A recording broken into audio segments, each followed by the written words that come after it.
কক্সবাজার থেকে ইন্ডিয়া ভ্রমণের বিস্তারিত আজকে আপনাদের সাথে এই ভিডিওতে শেয়ার করব।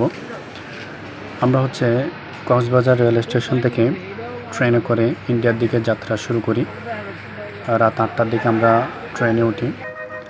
কক্সবাজার রেলওয়ে স্টেশন এটা বাংলাদেশের একমাত্র আইকনিক রেলওয়ে স্টেশন, যেটার সৌন্দর্য যে কাউকে মুগ্ধ করবে। এটা ঝিনুকের আদরে তৈরি একটা রেলওয়ে স্টেশন। এই যে অংশটুকু দেখতে পাচ্ছেন এটা স্টেশনের সামনের দিকে পাশের গাড়ি পার্কিংয়ের জায়গা। কক্সবাজারের প্রবেশমুখ লিংক রোডের হয়ে এই রাস্তাটা স্টেশনের দিকে আসছে। লিংক রোডের একদম পাশে স্টেশনটা। এই ঝিনুকের আদলে তৈরি এই রেল স্টেশনের এই সামনের অংশে একটা সুইমিং পুলের মধ্যে ঝিনুকের একটা অবয়ব দেওয়া হয়েছে, যেটা যে কাউকে মুগ্ধ করবে। এই স্টেশনের পাশে সামনে গাড়ি পার্কিংয়ের এই অংশটুকু অনেক সুন্দর। এরপর আমরা স্টেশনে ট্রেনে করে চট্টগ্রাম দিকে যাত্রা শুরু করি।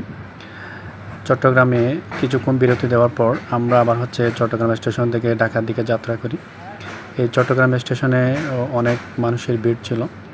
এখানে যাত্রীরা ছিল এবং যারা ছিন্নমূল মানুষ যেখানে সেখানে শুয়ে আছে, এরকম প্রত্যেকটা স্টেশনে দেখা যায়।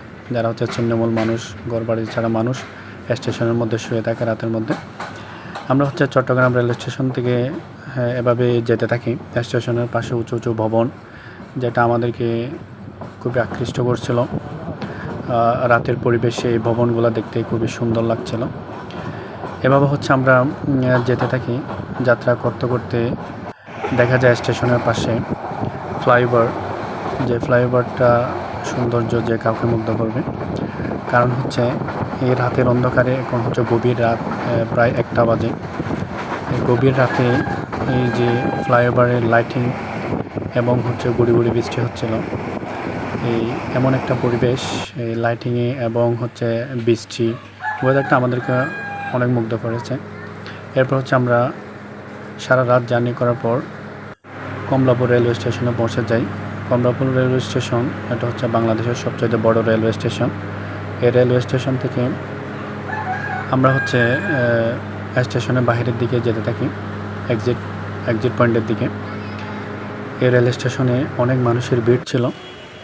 তো এই রেল স্টেশনে আসলে যেটা আপনাকে সবচাইতে বেশি মুগ্ধ করবে, এটা এই স্টেশনের একদম সামনের দিকের অংশটা, যেটা অসাধারণ একটা দৃশ্য। এই যে উপরের দিকে যে শৈল্পিক ডিজাইনটা দেখা যাচ্ছে, এটা এখানকার সবচাইতে সৌন্দর্য। এরপর আমরা রেল স্টেশন থেকে বের হয়ে একটা পাশের রেস্টুরেন্টে চলে যাই, যেখানে আমরা হালকা সকালের নাস্তা করে নিই। নাস্তার মধ্যে ছিল ডাল ভাজি এবং পরোটা, রুটি। এরপর আমরা নাস্তা শেষ করে আমরা শ্যামলী বাস কাউন্টারে চলে যাই।